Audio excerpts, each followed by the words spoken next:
कुछ नहीं बोला। नहीं, सहन शक्ति तो साधु ही कर सकते हैं। झुकता वही है जिसमें जान होती है, वरना अकड़पन तो मुर्दों की पहचान होती है। झुकेगा वही जिसमें जान होगी, नहीं तो मुर्दा जैसा अकड़ा रहेगा। इसलिए झुक जाना चाहिए। तृणादपि सुनीचे न तरो यो सही सुनना, अमान इनाम मान देन कीर्तनीय सदा हरे। श्री चैतन्य महाप्रभु कर रहे हैं, तृणादपि सुनीचनो, तीर्ण से भी जो घास होता है उस घास से भी निम्न होना है, झुकना है। तरो यो सही सुनना, वृक्ष के समान है। वृक्ष को हम काटते हैं, फल भी लेते हैं, ढेला मारते हैं, लेकिन वृक्ष बदले में फल देता है।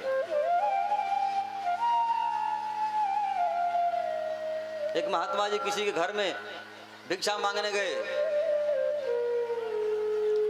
सास थी, सास ने बहुत भला बुरा कहा, महात्मा जी चले गए। दूसरा दिन फिर गए उन्हीं घर में मांगने, राधे श्याम मैया भिक्षा दो।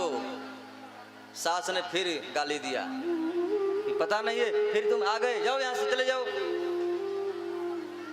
मार खूब, भर ठाण खाली खाते रहते हो, घूमते रहते हो और खाली मांगने के लिए जाओ यहां से, डांट के भगा दिया। तीसरा दिन फिर गए, तो सास नहीं थी, बहू थी घर में। बहू से मांगे तो बहू भी तो सास ही की बहू है, वो भी नहीं थी। लौट कर चले गए, रास्ते में बुढ़िया मिली सास से, अरे बाबा मेरे घर गए थे कि नहीं? बोले गए थे। बोले चलो चलो फिर से चलो सोचे कि आज देगी। महात्मा जी फिर घर में गए, सास हाँ मैया दो, फिर गाली दी, बोले जाओ अब यहाँ से। यानी वो गाली देने के लिए बुला कर ले गई थी कि मैं गाली दूंगी, बहू ने क्यों दिया? एक दिन तो हद हो गई महाराज। जैसे ही गए मांगने भिक्षा, सो घर की लिपाई कर रही थी, पोतन है, पोत रही थी घर की। तब तक राधे श्याम मैया भिक्षा दो। आया गुस्सा, पोतन उठा के मारी एक बार महात्मा जी के कपारे पर। महात्मा जी ने उस पोतन को लिया, अब बोले मैया तुमने आज मुझे पोतन से मारा है, तो जाओ, 7 साल हो गया तुम्हारे बहू के संतान नहीं हो रही है, तो तुम्हारे बहू के पोता होगा, बालक का जन्म होगा। महात्मा ने आशीर्वाद देकर उस पोतन को ले गए और जाकर बढ़िया से धोकर उसमें घी लगाकर, और जैसे रोज आप लोग यहाँ पर दीपक जलाते हैं उसी तरह मंदिर में दीपक जलाती है। काम में आ गया। समय आने पर खूब सुंदर बालक का जन्म हुआ। बुढ़िया ने कहा कि जब महात्मा को मैंने पोतन से मारा तो पोता दे दिए, कितनी कृपालु है महात्मा। तो सहन तो केवल महात्मा कर सकते हैं, दूसरा क्या करेगा?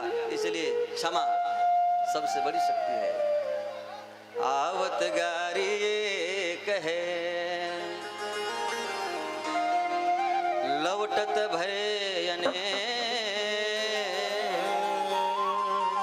कहे कबीर नहीं पलटिए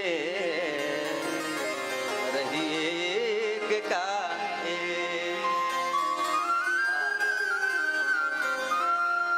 किसी ने आपको भला बुरा कहा और आप चुप रह गए, आप वहीं के पास रह गया, झगड़ा खत्म। झगड़ा कब होती है? हमने एक कहा, आपने 2 कहा, क्या मैं तुमसे कम हूं क्या? तो जब कम नहीं हो तो ये भी कम नहीं है, फिर हो गया भिड़ाई। इसलिए सहन कर लो।